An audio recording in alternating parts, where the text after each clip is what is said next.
Welcome back to Data Analysis, Data Science Learning Journey.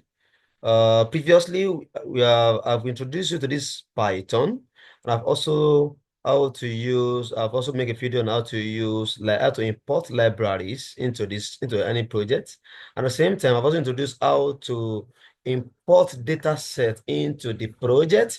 And if you notice, I've changed the name from practice to housing in Benus because we build using data set from Benus for analysis. We actually look at data set from the housing data set from Benus and see what we can actually figure out from the data set. So I've read the first data set. So let's examine the first data set. Let's examine it.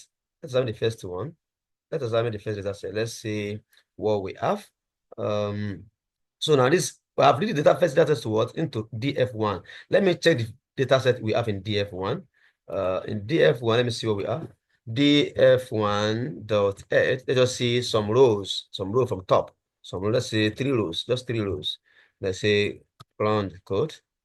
So it's loading. You can see now it's back. So we have data sets.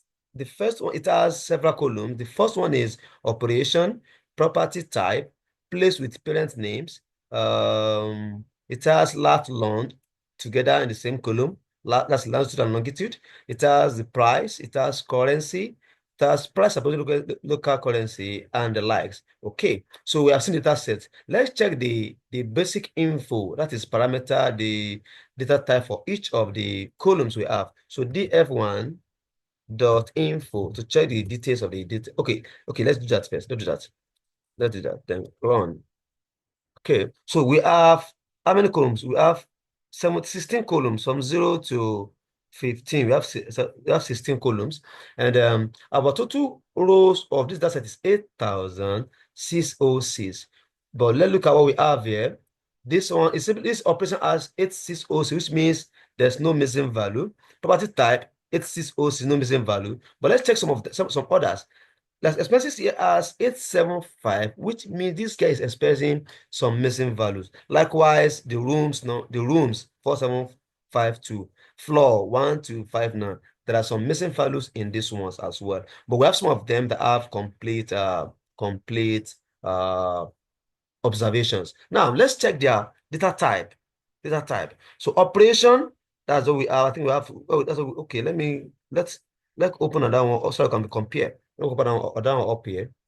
df1 dot add. Let me just say 3. Okay. So we can see that operation is test cell. So that means the operation should be what? Should be object type. Should be object or string in another language. Object type. Then property type. From here we have what? Test2. It's an apartment. That should be object.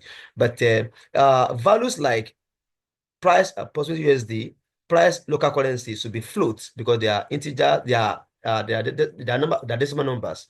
Number that has decimal points, not only integer. So this price surface area should be float to, surface covered should be float to, price should be float, room number should be float, expenses should be float, property URL should be what? Should be object. So we are good with what? With their data type. What about the lat long? Lat long, look at lat long is object. So lat long is not fine because lat long is a figure. Look at lat long here. It's figure. That's 3, 4.6. It's a figure. That long should be configured as float, not as what? As lat long. So we'll work on that. Then price. I think everything is fine. Everything is fine. Okay. So at least what I've done today, we have seen how to actually examine the data set to figure out some things like the basic information before we even begin any cleaning on the data set. Thank you and keep watching. See you next time.